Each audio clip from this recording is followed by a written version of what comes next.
The Honda Civic has been around for as long as I can remember, and it's now available in the eHEV hybrid platform, which can be found in the Jazz and the HRV as well, two vehicles that we've also reviewed. Now, the Civic at the time of filming and in the UK can be found for £29,500, with prices extending up to £33,000 for the top spec advanced trim, which we have on review. If you want a detailed breakdown of the different trim levels, do check out our written review that can be found down in the description below, or indeed in the pinned comments. So is the new hybrid worth its price tag? Let's find out. So to kick off this review, we have to talk about its interesting hybrid powertrain. And here Honda uses a front-mounted 2-litre petrol engine, which effectively acts as a generator, whereby providing charge to a 1.09 kilowatt hour battery pack, which then in turn provides power to an electric motor that then drive the front-wheel drive system. This therefore gives you the sensation of driving an EV at pretty much all times. Now, you might be thinking 1.09 kilowatt hour battery, that's very, very small. That's going to run out of charge extremely quickly. And you are not mistaken. It does, at least if you're going on the motorway or going at higher speeds. So what happens then? Well, here the engine uses a clutch system to effectively disengage and connect directly to the front wheel drive system. In other words, it has a 1-to-1 ratio. This therefore means that you are going to be a little bit more efficient on the road, because you're not having to go and power the electric motor or power the battery pack, rather that the engine is powering the front wheel drive system. Now, I know this might be seeming a little bit complicated and also very different from what its competitors offer, but what does this actually mean in practice? Well, from our own mixed driving test, we netted 55 miles per gallon, which isn't too bad. If we were to drive solely on the motorway, this drops to roughly 50 miles per gallon, and if we were to drive only in the town, this will go up to around 60 to 65 miles per gallon, which is seriously impressive. Now, to put that into context, if you're going to be getting an electrified vehicle, and by that we mean a plug-in hybrid, and you're doing shorter distances and have access to a charge point, be it let's say at a workplace or at home, you will actually net better MPG with a plug-in hybrid. If, however, you do not have access to a charge point and or are doing the longer distances, let's say around 100-mile round trips, then you will find that the Honda Civic is a lot more efficient, purely because it does not run out of charge per se. Again, bearing in mind that front-mounted engine acts as a generator and also can be used independently for the front-wheel drive system. So effectively here, Honda are trying to alleviate the issue of having a charge point, and therefore meaning that you don't have to plug it in order to get a good sort of fuel efficiency. Now, as for the actual range that you will be able to attain, of course it depends as to how you drive and where you drive, but on a full tank of petrol, which is around 40-litre fuel tank, you should be able to net roughly 350 to 400 miles. So that should certainly suffice for those longer distance drives. Now, for the vehicle to be as efficient as possible, there is a degree of regenerative braking. This is done automatically, or of course can be done manually via the use of the flappy paddles that are found behind the steering wheel. So indeed, they're trying to replicate the use of gears like you'd find on, let's say, a regular petrol or diesel vehicle. Now, the thing is, each time you initiate the regenerative braking manually, it will automatically reset as soon as you put your foot down on the accelerator pedal, which does seem pretty cumbersome. Furthermore, the regenerative braking levels aren't exactly super harsh and therefore will not bring you to a complete standstill. So right now I'm just going to go on the max level and I start decelerating, but not fast enough. So therefore I still have to resort on using the physical brake pedal. It would have been great if the maximum regenerative braking level allowed you somewhat of a one pedal driving approach, and or if the mode was actually saved within the vehicle systems, so therefore it would actually remember the last used mode that you had. Now, despite our disappointment of the regenerative braking levels, we must say we're very impressed with the seamless transition between pure EV power and petrol power. Indeed, here there is absolutely no feel, at least when you're driving the vehicle, when the vehicle is switching between the two different modes. Honda should really be commended for the use of the IMMD, in other words, Intelligent Multi-Mode Drive. Now, aside from this, it is worth pointing out that when you do require some instant power and you initiate a kickdown, it does take a little bit of time. This might potentially be due to the vehicle setup, in other words, how it's handling electric power and pure petrol power, and how the engine is engaging or disengaging from the front wheel drive system. Now, this does actually perfectly lead us on to its performance. And here the vehicle has that front mounted petrol engine, which combined with the 1.09 kilowatt hour battery pack and electric motor to dispatch 135 kilowatts of power. That's the same as 168 horsepower. You'll get 315 Newton meters of torque, and we had it tested from 0 to 60 miles an hour via RaceLogic's VBox Sport at 7.17 seconds. Top speed is capped at 112 miles an hour. Now, all of that should certainly suffice for a lot of consumers, and we feel it's pretty nippy and quite fun to drive as well. Speaking of having fun while driving, the Honda Civic operates on a front-wheel drive system only, and therefore some people might be quick to assume that it's actually not as well versed in comparison to, let's say, all-wheel drive or rear-wheel drive alternatives. But thankfully that's not the case, and very much in line with Honda's pedigree or indeed ethos. You're supposed to have a good driver's feel, and that's very much the case. From the driver's input, in other words the steering wheel responding extremely well, and specifically in the sport mode preset, to how the vehicle actually responds when it comes to body roll. Going on windy country roads, we didn't feel that the vehicle was seesawing about, and indeed felt pretty stable. Better still, there's fantastic grip, and despite indeed only operating on a front wheel drive system, we didn't experience any sort of torque steer or indeed front wheel spin. Now, better still, the suspension system has been tuned to perfection, at least in our opinion. It soaks up anomalies, speed bumps or potholes when you're pottering around town, and equally copes extremely well when you're going on those more challenging routes. Effectively here, the driving dynamics of the Civic should certainly be commended, and Honda has done a phenomenal job in order to preserve that driver's experience and indeed having that amount of fun while you're on the road. Now, what also constitutes in having a good driving experience is low cabin noise, and here surprisingly the Civic Hybrid does suffer from a bit of resonance at lower speeds, while at higher speeds it's pretty much in line with a lot of its competitors. If you want a detailed breakdown of the different sound measurements that we recorded, do check out our detailed audio review that can be found up on your pop banner, down in the description below, or indeed in the pinned comments.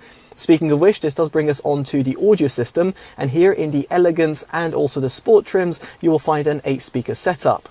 If, however, you want to really bolster that low-end experience and also better the overall soundstage performance, you'll want to go for the Advanced trim, as this adds a 12-speaker Bose system instead. In a nutshell, the latter system is actually pretty impressive across the board and will certainly bring a smile to a lot of consumer faces. Now, for you to play back your favorite tracks, you'll want to connect up to the infotainment system, and here you have got Bluetooth. Better still, you have got Android Auto and Apple CarPlay that are supported over a wired format. Although here, Apple CarPlay is also supported over a wireless format. It's slightly a shame not to see this also supported over Android, but this might come in at a later date via future firmware updates. Now, as for the display itself, the 9-inch screen is very responsive and intuitively laid out. No complaints whatsoever in this department. Although there is a slight odd coating to it, and therefore, while it does take away the overall reflections that one might attain, it does look a little bit cheap. Similarly, the resolution does seem a little bit lowered in comparison to some of the alternatives out there on the market. Now, shifting our attention towards the instrument cluster, there is a part digitalized 7-inch display on the Elegance and Sport trims. If, however, you go for the Advanced trims, you'll find a fully digitalized 10.2-inch display, which we have on review. This display can be further customized, and better still, also integrates turn-based signals from Android Auto, Apple CarPlay, and of course the built-in nav as well, which is all very much appreciated. It is a shame, however, that Honda has not integrated a head-up display, be it as standard or indeed as an option. It would have been a great inclusion in order for bolstering the overall safety credentials of the vehicle. Now, despite missing out on a head-up display, the overall practicality within the cabin cannot be underestimated. Indeed, Honda has preserved physical controls, from the steering wheel, center console, next to the 9-inch display whereby you've got dedicated media controls, and towards the dashboard whereby you've got physical climate controls, all of which make for a far more intuitive use when you're on the go. And given the recent trend of other manufacturers going for capacitive or touchscreen buttons, it's certainly appreciated. Now, in terms of using the Honda Civic Hybrid on a daily basis, you might be wondering, how does it actually fare when it comes to headroom and legroom? Well, at the rear, as someone who's just under 6 foot, I can extend my legs. It's not too bad. However, the same couldn't be said for the rear middle occupant due to the inclusion of a transmission tunnel. Now, headroom, on the other hand, is severely limited. If I was 6'2" or maybe 6'1", I would feel quite hemmed in, and therefore I would probably need to slouch. Nonetheless, this might not be a problem if you have kids sitting at the back. Speaking of which, over here, the rear middle occupant, if it's not present, you can bring down an armrest. Although the armrest doesn't stay in place and instead flops down, which does seem a little bit counterintuitive and feels also a little bit cheap because, well, it's just constantly flopping down. I think here Honda could have really optimized it in a little bit of a better way. Now, at the front of the cabin, you have got no problems when it comes to headroom and legroom, especially given that the seats are adjustable. Speaking of which, over here, the front two seats are heated as standard. If, however, you want a heated steering wheel as well, you'll have to go for the advanced trim level. Now, for you to find the right sort of ergonomics, the driver's seat is electronically adjustable and has also got lumbar support. If you want the same to be applied to the passenger seat, you'll have to go for the advanced trim. Similarly, in the most expensive trim level, you have got a sunroof, which is certainly appreciated as it draws in some extra light within the cabin. If, of course, on sunny days you do not want this, you've got an electronically adjustable sunshade which can be operated from the front of the cabin. Now, just beside these controls, you will also find a sunglass box, and here this is only present in the advanced trim level. Now, this perfectly leads us on to storage within the cabin. And at the front, you have got the door bins, which are pretty good, although the access of the 500ml bottle is somewhat awkward due to the placement of the armrests. Nonetheless, over here, you have also got the glove box, which does seem a little bit more limited than it should be. And then you have got the center console. Towards the front, you've got a wireless charging bay, at least in the Sport and also Advanced trims, whereby it's not present in the entry-level Elegance trim. Then further down, you've got two cup holders and then a pretty sizable center armrest compartment. Now, as for the rear of the cabin, it's unsurprisingly a lot more limited due to the door bins being limited. There's also no sort of storage capacity within the rear segment of the center console. But thankfully, you do have two USB Type-A ports that do provide some charge for the rear occupants. Now, of course, when it comes to storage, we have to talk about its boot. And in order to operate it, there's a button found just above the number plate. You've got that hatchback design, and someone who's just under 6 foot have got no problems when it comes to loading in and out goods, although there is a raised boot lip, something worth considering if you're taking heavier goods. Now, on the flip side, there is no electric tailgate, be it available as an option or indeed fitted as standard in the most expensive trim levels, such as the Advanced that we have on review. Aside from this, there are small cutouts within the tailgate which are quite shallow. Therefore, if you've got elongated fingers like I do, or indeed wet fingers, it can be actually quite hard to operate due to its plastic nature. As a result, you might have to place your hand on the exterior of the vehicle, therefore potentially getting them dirty in order to really slam shut the tailgate. Now, nonetheless, when it comes to practicality, it should suffice for most consumers. Here you've got 404 litres to play around with in the advanced trim levels, and this moves up to 409 litres in the non-advanced trim levels due to an omission of a subwoofer. If you drop down the seats, you've got 1,187 litres to play around with, and you've better still got a flat loading bay. Now, it's worth noting that you do not have any through-loading capabilities due to an omission of a ski latch, but thankfully the 60/40 rear split folding seats do not interfere with the seat belts. Aside from this, Honda has integrated a very clever bootload cover which can also be removed. It is quite convenient and also very intuitively designed. And elsewhere you have got an underfloor compartment storage, although it's pretty minimal, so therefore might not serve a purpose for a lot of individuals. There is a cutout for a spare wheel, but if you were to fit a spare wheel, it will raise the boot floor, making it uneven. Aside from this, our vehicle came with also a boot tray, which is available in the cargo pack for an additional extra. So moving swiftly on, we get onto its exterior design, and subjectively we think it looks absolutely stunning. Of course, do let us know your thoughts down in the comment section below. Here we feel it flows a lot better than the previous Civic generations, and yet still encompasses the same sort of design philosophies, which we feel Honda fans will certainly appreciate. At the front, you've got an aggressive design due to the headlights and also the bonnet look. At the side, you've got a rear privacy glass that comes fitted as standard on all trim levels. And as for the wheels, you've got 17-inch alloys on the entry-level model, and this moves over to 18-inch alloys on the Sport and Advanced trims, whereby the latter, which is pictured, has got diamond-cut alloys, which certainly do look the part. And as for the rear, the taillights feed seamlessly in terms of the rest of the design of the vehicle. You have got a sloped roofline, and you can even add a spoiler if you so wish to add to the overall sportier flair, although this will cost you an additional extra. Speaking of which, Honda has decided to add a fake rear diffuser and also some cutouts as to where the exhaust would have been. This doesn't really bother us, but just something we thought we should note on. Now, moving past this exterior design, this does actually perfectly lead us on to visibility. And at the front and the side, it's absolutely no problems. We absolutely love the fact that Honda's optimized the A-pillar, making it as thin as possible, making it very easy to check around your sides. Now, as for your rear visibility, it's not too bad either. Very much thanks to the large inclusion of the window, it makes it easy to peer behind your shoulder when it comes to parking. Now, it's worth noting that there is a rear wiper, although it is a little bit limited in terms of the amount of radius that it has when it comes to cleaning. Nonetheless, we didn't find it to be a big problem even on very rainy days, and therefore would certainly suffice when it comes to giving you that rear visibility. Better still, Honda has included front and rear parking sensors and a rear view camera, all as standard on all trim levels. Now, the rear view camera resolution isn't exactly the highest, and it's unfortunate that it hasn't got further degree of customization, but nonetheless will still give you a little bit more peace of mind when you're reversing into a tight parking space. Now, to further aid you when it comes to parking, you have got a rear cross traffic monitor, which effectively warns you when you're reversing out of a parking space and you might have not seen an oncoming motorist, which is very much a useful inclusion. Now, this is included as standard on all trim levels, and so are the plethora of driver assistance systems that Honda provides. You have got blind spot monitoring, adaptive cruise control, which by the way works an absolute treat. In other words, regulating the distance between you and the leading vehicle and not feeling jittery in the slightest, therefore giving you a smooth experience on the motorway.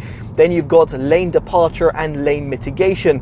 You further have got lane keep assist, whereby it's providing you a steering support when you're on the motorway. That is absolutely an excellent inclusion. Aside from this, you have got traffic jam assist, traffic sign recognition, and also forward collision monitoring, all of which make for a very safe drive. And this is actually backed up by Euro NCAP's rigorous crash test, whereby it scored 5 out of 5 stars, doing particularly well in the safety assist systems and also the adult and child occupancy tests. Now, furthermore, if you were to go for the most expensive advanced trim, you will also get adaptive beam support, which effectively means it's using the LED headlights to basically not blind your oncoming motorists. A certain worthwhile inclusion, and one that you can actually see in action when you're driving at night. So with all of that in mind, can we see ourselves recommending the Honda Civic Hybrid? Well, in a nutshell, absolutely. At least if you can afford it and you have no access to a charge point. See here, some other electrified vehicles might give you better fuel efficiency if you're doing shorter distances. And of course, there are some regular petrol or diesel vehicles out there, although these will not give you the same sort of fuel efficiency as the Civic Hybrid. Aside from all of this, the vehicle is very much stylish from the exterior, practical in terms of its interior, usable in terms of its boot space, and while the rear occupancy space is a little bit limited, it should suffice for most consumers. And then you've got a plethora of driving assistance systems that come featured as standard, and good driving dynamics. Given the overall package that Honda is offering, we can definitely see ourselves recommending it, and as such it gets our Best Buy award. Now, we'd be curious to know what you make of the vehicle down in the comment section below, and of course if there's some other alternatives that you'd pick over it. Now, if you've liked this detailed independent review, definitely do consider dropping a like, subscribing and hitting that bell notification, all of which would be greatly appreciated. As such, I've been Chris from TotallyEV, and I'll hopefully see you in the next one.